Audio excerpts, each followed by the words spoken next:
Family praise the Lord. யோவான் 8ஆம் அதிகாரத்தை வாசிக்கும்போது விபச்சார ஸ்திரியை கொண்டு வராங்க. அவங்க பாவத்தில் ஈடுபட்டிருந்தாங்க. இந்த விபச்சார ஸ்திரியை என்ன பண்ணலாம், தண்டிக்கணும், கல்லெறிந்து கொல்லணும் அப்படின்னு சொல்லும்போது ஏசுப்பா சொல்கிறாங்க, நீங்கள் இங்கே யாருமே குற்றம் செய்யலைன்னா நீங்கள் கல்லறியலாம் அப்படின்னு சொல்லிட்டு எல்லாரும் கிளம்பி போகிறாங்க. அப்போ ஏசுப்பா என்ன சொல்கிறாங்க தெரியுமா, இனி பாவம் செய்யாதே அப்படின்னு சொல்லிட்டு தான் அன்று சொல்கிறாங்க. அநேகர் இந்த நாட்களில் விபச்சார பாவத்தில் ஈடுபட்டு கொண்டிருக்கலாம். பல விதமாய் விபச்சார பாவத்துக்குள் ஈடுபட்டிருக்கலாம். ஒருவேளை அந்த வயதிற்கு முன்பாக காதல் என்கிற பேரில் தவறான வாழ்க்கைக்குள் ஈடுபட்டிருக்கலாம். ரெண்டாவது விதமாய் ஆபாசமான படங்களை பார்த்து இருக்கலாம்.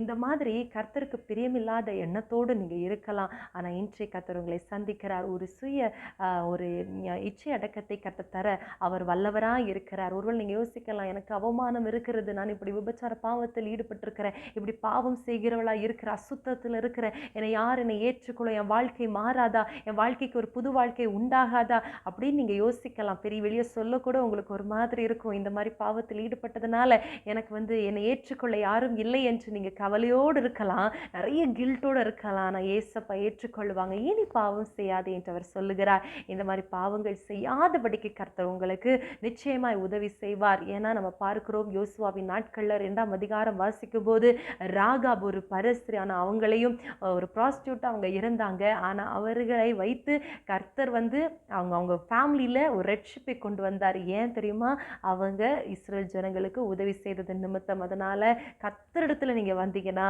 எவ்வேறு விதமான பாவமாக இருந்தாலும் கர்த்தர் அதை மன்னிப்பார். உலகம் ஏற்றுக்கொள்ளாது, உலகம் குற்றம் சாட்டும், உலகம் உங்களை பாவி என்று சொல்லும்.